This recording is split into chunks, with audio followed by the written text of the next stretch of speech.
La tendance de demain pour les DRH, il y a une chose qui est certaine, quelle qu'elle soit, c'est qu'elle va être conduite par le digital. Objectivement, il n'y a rien de parfait. Je ne sais pas s'il y aura un jour quelque chose de parfait. Quand on télétravaille 2 jours par semaine, ça veut dire qu'on est 4 jours chez soi et 3 jours au boulot. C'est un changement de vie profond. J'avais ma présidente qui faisait imprimer tous ses mails. On était vraiment dans le passage de l'écrit, du papier à l'informatique. Le télétravail, on a fait un accord expérimental. Je me souviens que certains syndicats n'étaient pas très emballés. Bon, l'entreprise, pas forcément non plus.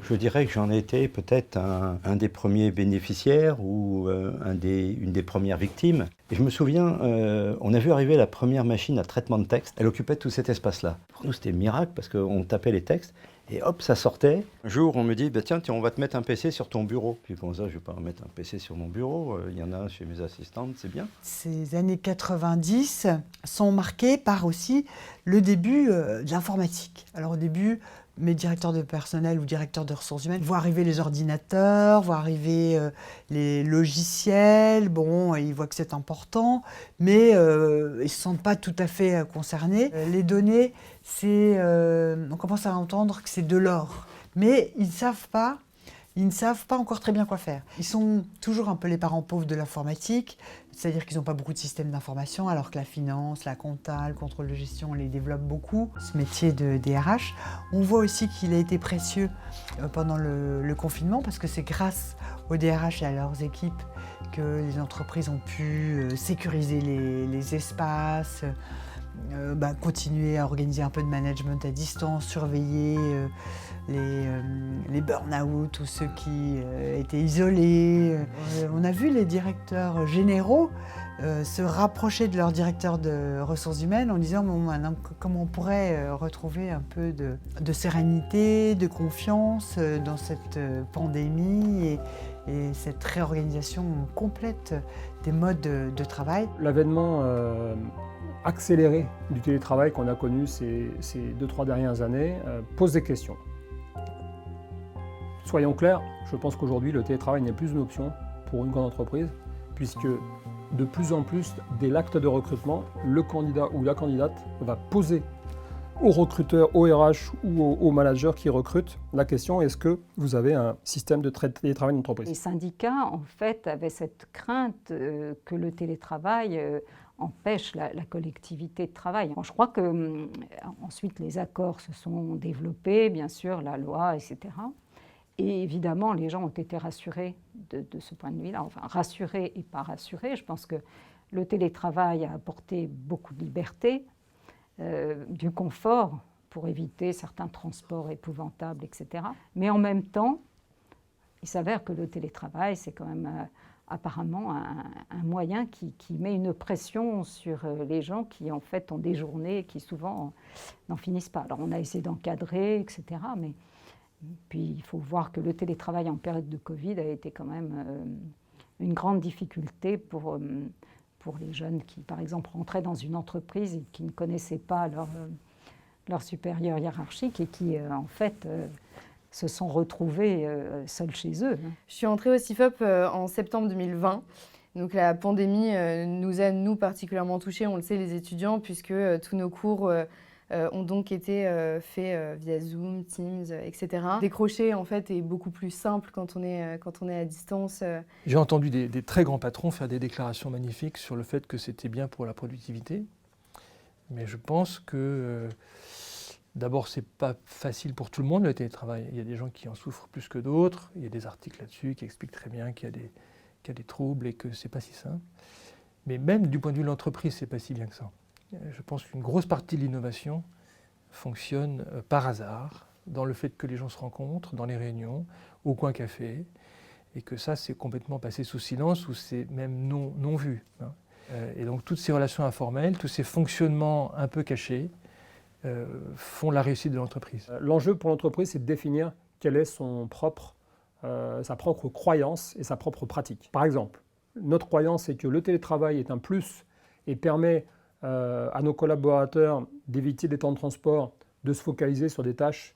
En revanche, c'est plutôt destiné à des travaux individuels, à de la réflexion, à de la conception. Tout ce qui est conception plutôt collective et tout ce qui est collaboratif, on va le faire sur le lieu de travail. C'est aussi à l'entreprise de définir quel est le bon dosage. Et enfin, très important, l'équilibre entre les populations qui sont naturellement éligibles au télétravail et ceux qui, malheureusement, ne peuvent pas télétravailler. Les personnes qui reçoivent du public, les personnes qui sont en site industriel, les personnes qui sont sur des sites de construction. Et donc, il faut pouvoir proposer soit un aménagement du temps de travail, soit peut-être la fameuse semaine de 4 jours dont on parle en ce moment. Enfin, des choses comme ça doivent être envisagées donc, de surcroît pour les populations qui ne peuvent pas télétravailler. Quand je partais en vacances, avant d'avoir ces PC, c'était tranquille parce que personne n'appelait. Quand je revenais de mes vacances, je trouvais dans ma bannette une pile de lettres de courrier. Maintenant, on n'a plus ça. On a un PC. Et par contre, quand on ouvre le PC, si on ne l'a pas ouvert pendant les vacances, là, on a 10 fois plus de documents que ceux qu'on pouvait recevoir sous forme papier. Donc, le téléphone mobile, l'Internet, les tablettes, ça a vraiment révolutionné notre façon de travailler. À tel point qu'aujourd'hui, je me demande, mais comment on faisait avant ? Il y a aussi du coup en cause le droit à la déconnexion. On est en fait en permanence connecté. On peut le week-end, si on se dit, ah tiens, là, je vais peut-être aller trier mes mails pour être plus d'attaque le lundi ou je ne sais quoi. Les vacances ne sont peut-être pas toujours vraiment des vacances puisqu'on ne s'autorise pas à déconnecter à 100%.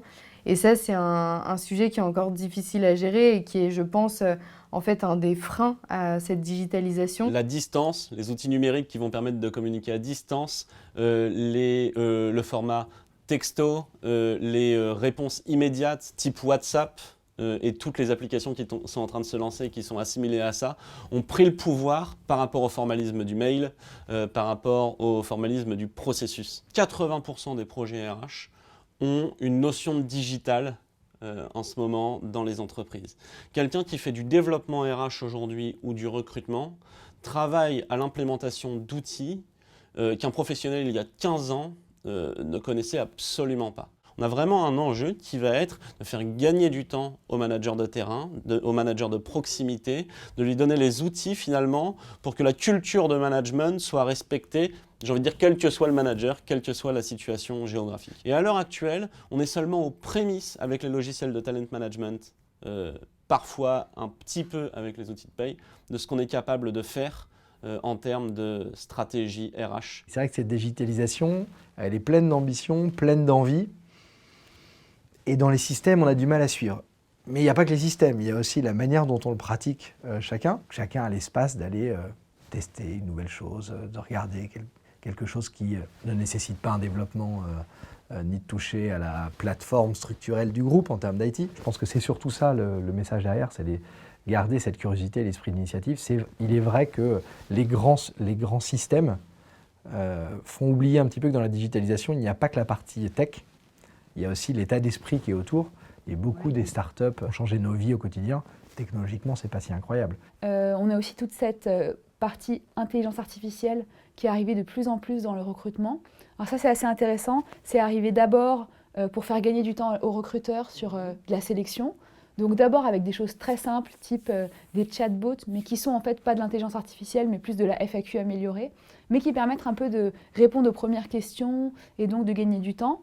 Après, on a eu par exemple L'Oréal qui a créé un vrai robot d'intelligence artificielle pour parler en candidat et là pour les présélectionner. Et donc on a cette vague d'IA qui est entrée dans ce côté-là recruteur, la vague d'IA qui est aussi plus récemment entrée aussi dans le côté entretien avec les candidats, où là en fait on se retrouve face à un robot à qui on va parler et qui va analyser nos faits et gestes, qui va analyser la manière dont on réagit, la manière dont notre visage va réagir pour en déduire des choses. Et là, il y a des choses hyper intéressantes qui sortent, comme par exemple chez Unilever. On a finalement plus de diversité dans les candidats qui sont à la fin recrutés, non seulement côté hommes-femmes, mais aussi plus de diversité sur le côté typologie de métier. C'est-à-dire quand on dit on n'a pas de femmes ingénieures parce qu'à la base, il n'y en a pas dans les métiers, il n'y en a pas dans les écoles, c'est pas forcément vrai en fait.